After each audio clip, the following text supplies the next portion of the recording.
move on to targeting setup. How to identify and create your remarketing audiences. This is huge, and I haven't really seen any videos anywhere that talks about, hey, Art of Flow, what's up, man? I just gave you a shout out, brother. Um, yeah, like I said, you'll see some Art of Flow content. But anyway, um, targeting setup. How do you output specific audiences for your targeted groups? And I think that where we're going to start, because a lot of you guys are going to start here too, is looking at your audience, your current audience. Okay, so a lot of you may be familiar with the Helm, but if you don't use the Helm, that's okay. Um, you could use any program as long as you can export customer lists. This information should work for you. Okay, so starting at square one, I think it's super important that we get a fundamental basis on where your audiences are going to be constructed and built from. So I'm going to dive right on in and talk a little bit about the audience manager here in Facebook, um, and how you build these specific type of groups. So I'll just brief that now. Um, and like I said, some of this might be confusing for you. You got to have the business manager. You got to know where the audience is set up. But get into the business manager. I can't do a tutorial about that. It would take me too long. But once you're in business manager, click the little hamburger icon thing right here. Click on audiences. And then what you're going to go about doing is you'll see this whole audience thing pop up. Good to go. Now, just to kind of give you a real quick tutorial, there are different types of audiences. The ones that we're going to talk about first are going to be the custom audiences. Lookalikes are valuable too, but on custom audiences, there are a couple different types. And these, when I say audiences, they're people that you collect. Think of them like as you're collecting all this information, this data. The different types of audiences that you can collect data from include website, that's typically a pixel, customer list, super valuable. That's going to be people that you import into Facebook. Offline activity, another very valuable one. And of course, there are all these other ones too. I would say one of the most valuable ones is Facebook page and Instagram account. Now, under customer list, I'm going to show you on this part of the presentation how to import a customer list into Facebook. Starting now. All right. In your software, what you're going to go about doing is, and I actually have this kind of set up because, see, even in my Helm, I have like these guides, Facebook audience template. And just as a bonus for anyone that's out there that uses the Helm, I will be sharing this template with you. So there's absolute value here. I'll show you how to use it. It's going to be a game changer because I'm telling you, once you do this, you'll start seeing conversions. Um, Facebook audience template. And I also have a script that I wrote for it. So what you're going to do is under your software, head on over to your customers.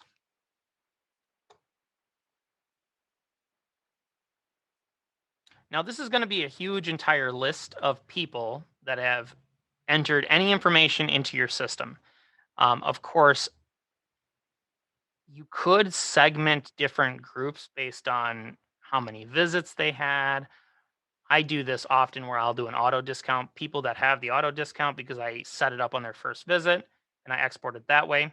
But I'm just going to, just for the sake of time and also just getting the information out there, I'm going to export all of the customers that I have on this customer list. And if anyone's wondering, this is all demo material provided to me by FloatHelm for this presentation. Thank you guys. So they're just fake names. So I'm not like displaying any private information. But what you're going to do is you're going to hit the CSV button right up here, which is then going to parse the information into a CSV file. And then you'll be able to export that out to a location on your desktop, where have you. Now, I actually export the data to the desktop, and then I put it into a file on my desktop that essentially automatically parses that information into Google's sheet with a script that I wrote, which I'll show you in a second here. Now, after I do that, I put the file in the specific folder. Go up here, click on the template that I have, Facebook audience template. Click on it. It's going to pull up.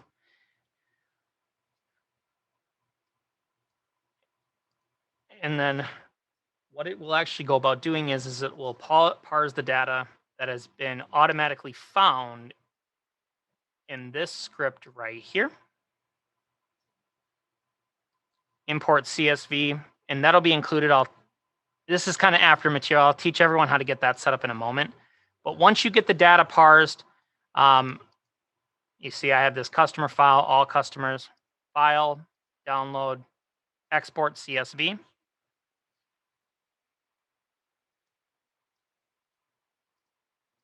All right. Now that's going into the desktop. Oh, for Daniel. Thank you guys. Oh, for Rochelle. Gotcha.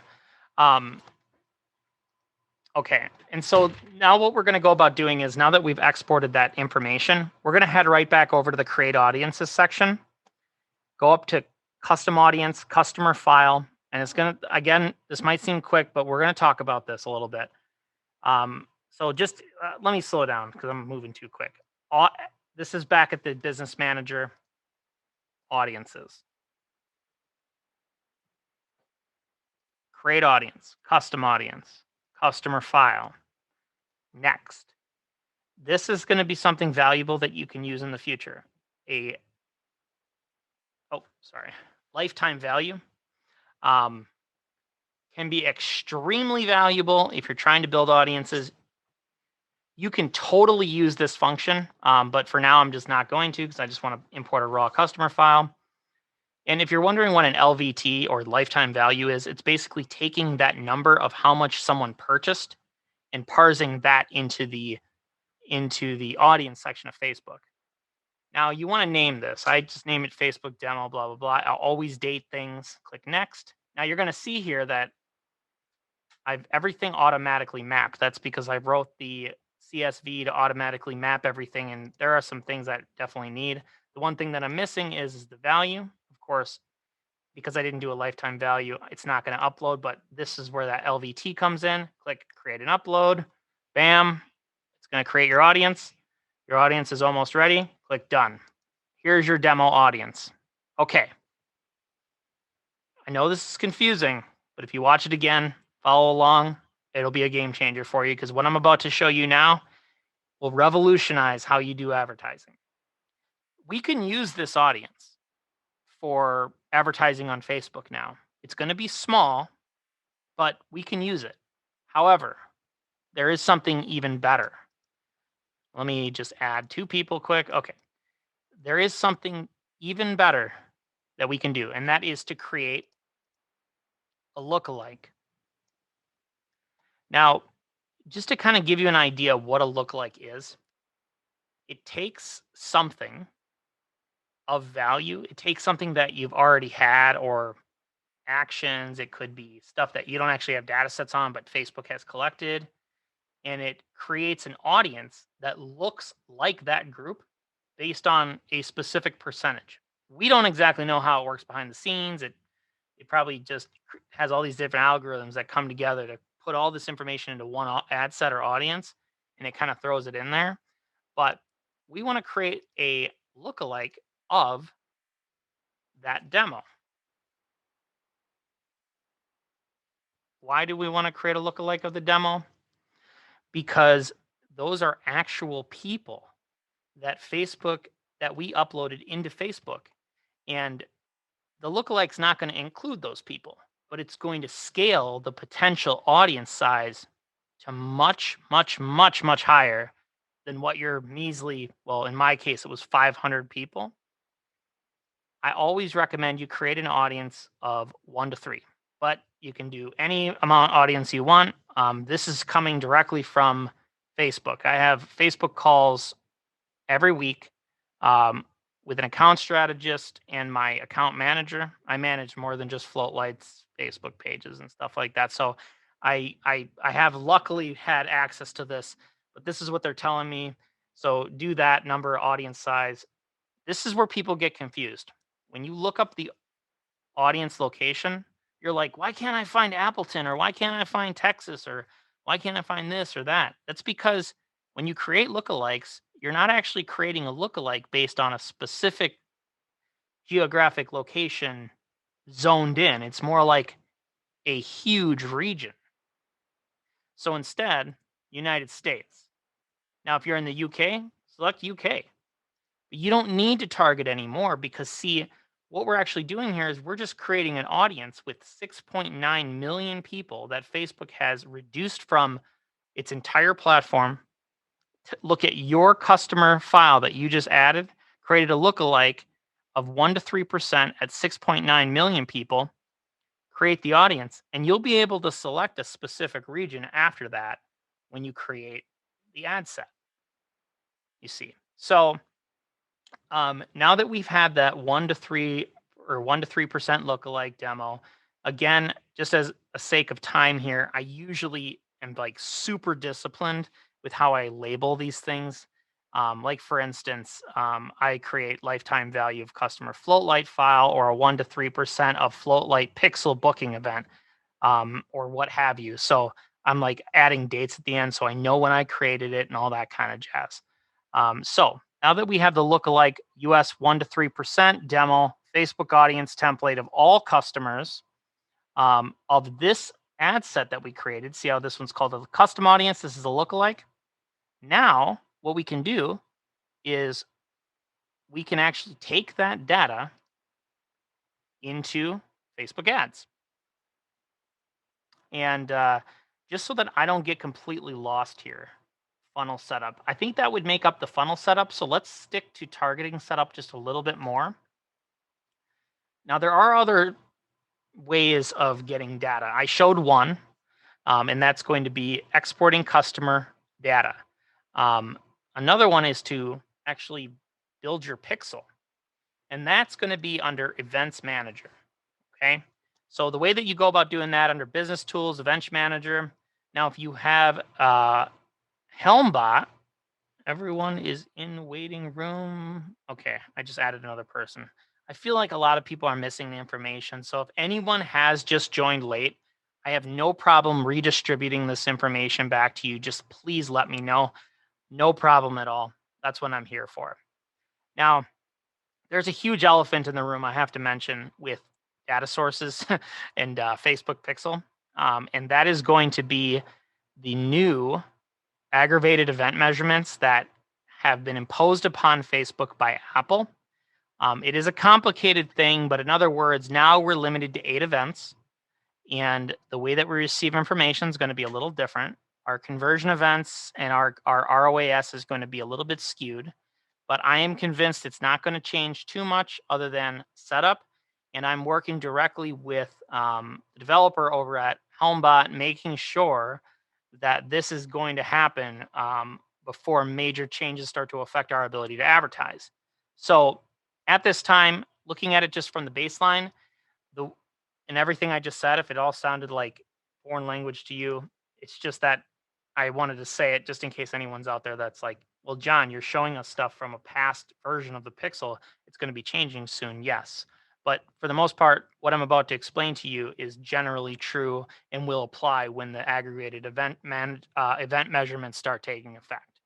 Now, you want to have a pixel set up on your web page. It could be your primary page or it could be your booking page, and it actually can be both, which I definitely encourage. Now, by no means am I doing it the right way. I don't actually have it set up in both. I just have it set up on my booking page because that's just what works. And if you do have Helm, very, very simple. What you're going to go about doing is going into your scheduling app, and then go down to setup, and you're going to go to shop settings. And what you're going to do is you're going to go down to third party analytics, add your Facebook pixel code here, which you can set up in Event Manager. And you do that by just going add, create. Well, somewhere in here you can add a pixel. Oh, right here, connect data sources. This is where you'll actually make a pixel. You click web, click get started, boom, you'll get a pixel code, add that. After that, you'll start collecting event data. Now this event data is going to show up generally as page view. So it might be a little bit confusing at first because you're like, well, why am I not getting lead or search or submit application or anything, view content? Well, that's because I actually went into settings, and I can't go through this completely with you right now because it's going to take too long, but you want to open the event setup tool, type in your website, which I'll do. So I'll just do floatlight.floathelm.com/booking, open website. And what you're going to see here is using this event setup tool, you're going to see all these different green buttons here that essentially represent different things. Daniel will be up at the front in a second. And different things like this, for instance, I have a setup as a lead. Now, what I'm actually going about doing here is I'm establishing that each of these things represents something if they click on them. This is how I'm actually collecting data for Facebook, and how I'm actually going about setting everything up to ensure that I'm collecting or I'm putting those audiences in the correct place so that we can retarget them at a later time. And some valuable things to really look at here is like how I have the schedule icon set up. But let's say I wanted to book a 60-minute float tonight, make a reservation. Oh, sorry. Um, is this button right here, initiate checkout, which I actually have set to this number right here. Now on Facebook Pixel with Float Helm, there is a purchase event and a booking event. And you could just use the generic booking event or purchase event, which will collect the conversion value and the conversion event in general, which you can do. But I wanted to take this one step further and define everything because, see, let's say that somebody heads to the website and starts clicking buttons. Well, I want to make an audience of those people. I don't want, like somebody sees an ad, they click on it. That could be one audience ad set. Um, I'll show you the data sources in a second. Let's say somebody clicks on something. I want to create an ad set of that person. Okay. So that's just kind of the real basic rundown of everything here. Now, what that does is it actually puts data into this pixel right here. Now you can see I have the lead, the search, the submit application, view content. Now, with this information heading back to your audiences, you can create another custom audience using website data, and you can find your pixel. Now, just a couple ideas. You kind of have to think abstractly a little bit to be able to really come up with audiences, but there's so many ways of doing it. One audience that you could create that is a perfect retargeted group would be people who just visited the website because your prospects have already been shown the information. They've prospected one step further by clicking on your ad, navigating to the site. The pixel picks that up, and then you're creating another audience of people who just visited the website, and you can define up to 180 days. I always define 180 days. You can do sooner. Depends what your volume is. I don't want to create audiences that are super small, or my frequency being how much they see the ad goes up, skyrockets, and probably my costs. So all website visitors in the past 30 days, you name it, click create audiences, boom, good to go. Now, remember how I showed you just before about how to create the lookalike? Well, here's where another game changer comes into play. Create a lookalike of this pixel group because and do the exact same thing because then you're creating another section or another subset of people that you can target. And I guess it's confusing. Like when you create a lookalike, think of those as the prospecting groups. You want to put them at the top layer of the funnel, like at the top where it says prospects. Like you want them to show your ad then again to those people who are in your prospecting groups, so that they can get into the funnel and then go one step further down and down the hole. So um, and of course, let's say you want to do something advanced, like website visitors are just people that visited the link, because you can actually have it so Facebook's like, well, people that click the book now button. That's a really good one. And maybe that would be the same, but you want to set up a custom event, like for instance, people who lead is one of them, like lead, like clicked any button, I established that as a lead, or add to cart. Some people use that. and then you create that custom audience, or you could even establish a custom audience of people who have previously booked. Now, the benefit to doing that is if you know that they've booked and you've targeted them, you can put another ad in front of them like, well, we know you've booked with us before or purchased. But there's even a better way of doing it, which I'll talk to you about in a moment. No, those are just two custom audiences examples, and the lookalikes. Um, I don't think I missed anything, but I guess I kind of want to just ask you guys questions. I know it was a lot, and I'm okay with continuing to go about it, but any questions, please? Open book. I have so many I wouldn't even know where to start. I'm glad we're recording this so that us old people can go back and watch it later and parse it out and break it down and figure it out. Because Absolutely. you're speaking a language that I don't understand. I know I can learn it, but I don't understand it. So I'm Yeah, happy to go back. and I know it's confusing. And that's why I have to catch myself sometimes and be like, am I speaking another language? Because there's a lot of marketing talk that I try to avoid. Sure. So just tell me if it's confusing. But if you go back No, and watch no. this, you should study it, and then you'll be like, I get it. Like, let's break it Right. down. So go. Sorry about And that. to Go be ahead. clear, no, to be clear, I mean, I'm so incredibly grateful because this is the kind of stuff that I just don't understand, and so I avoid it completely, and then I don't do anything. So I'm kind of stuck in this. I can boost a couple ads here and there, but that's about it. So thank you so much for being willing to break this all down. You're welcome. No problem. Truly. You're welcome. I have a quick question about the pixel.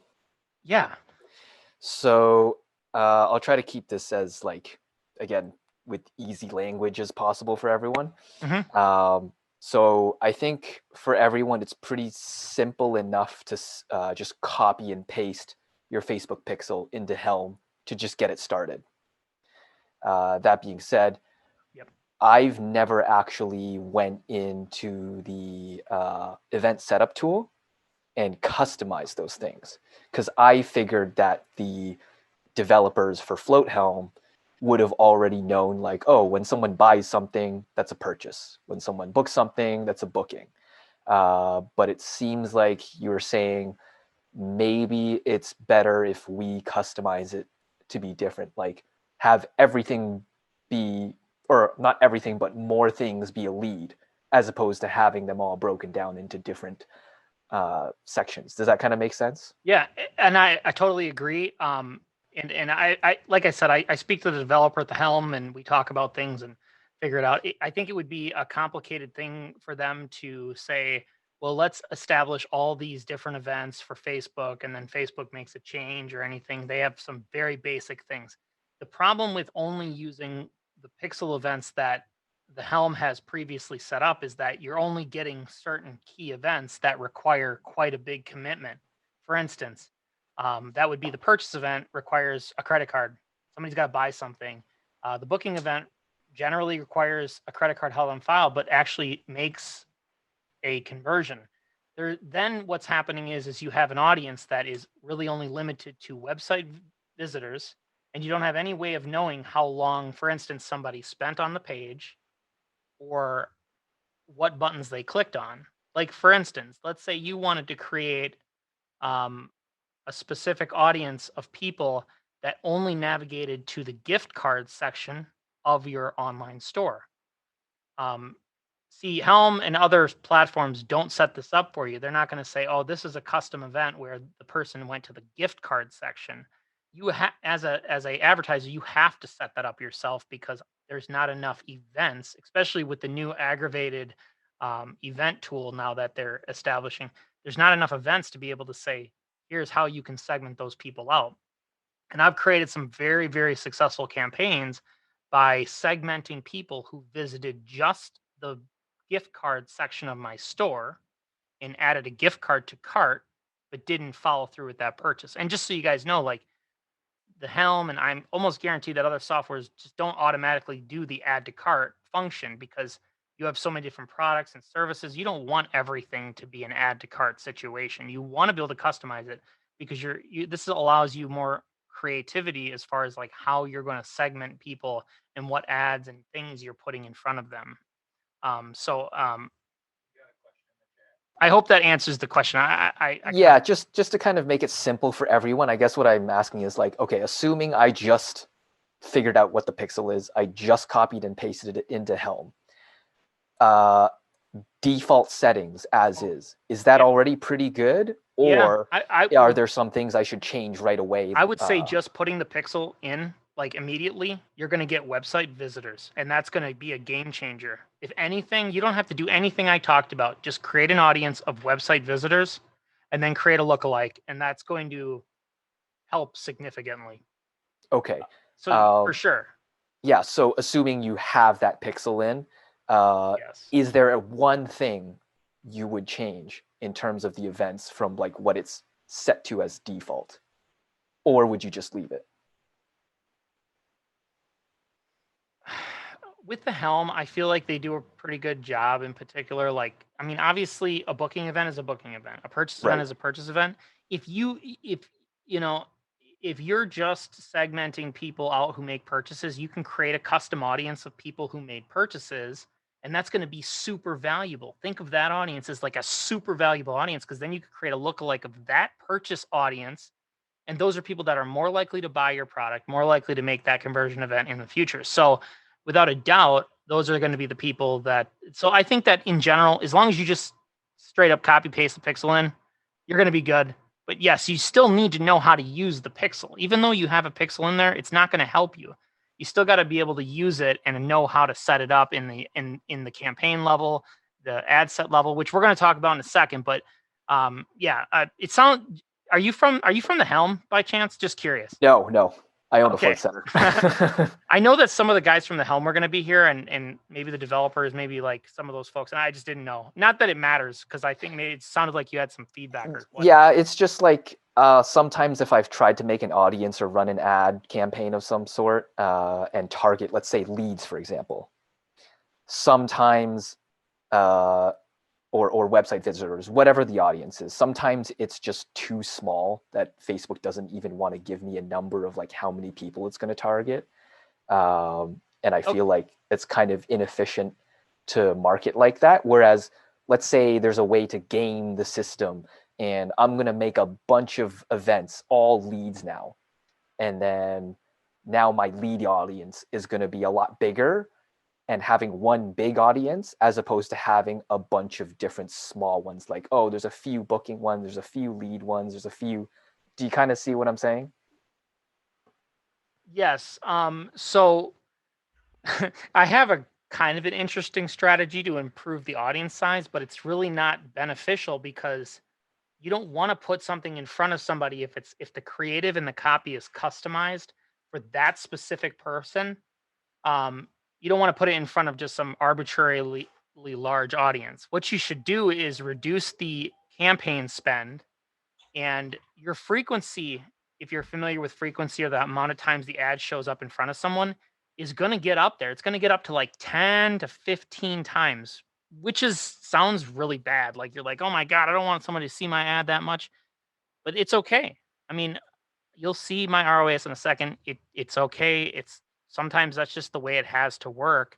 And even if Facebook says your audience size is too small, that doesn't matter. Like you still should be creating these custom audiences. Just because the ad set says you can't display it, it's all based on, because Facebook can't show you what the audience size is, because they're afraid that you're going to learn too much about the privacy of the individuals that you're collecting data from. Does that make sense? So like Yeah, you're never going to see that audience size anyway. Don't worry about that. gotcha. Okay, thanks. Yeah. Okay. Question.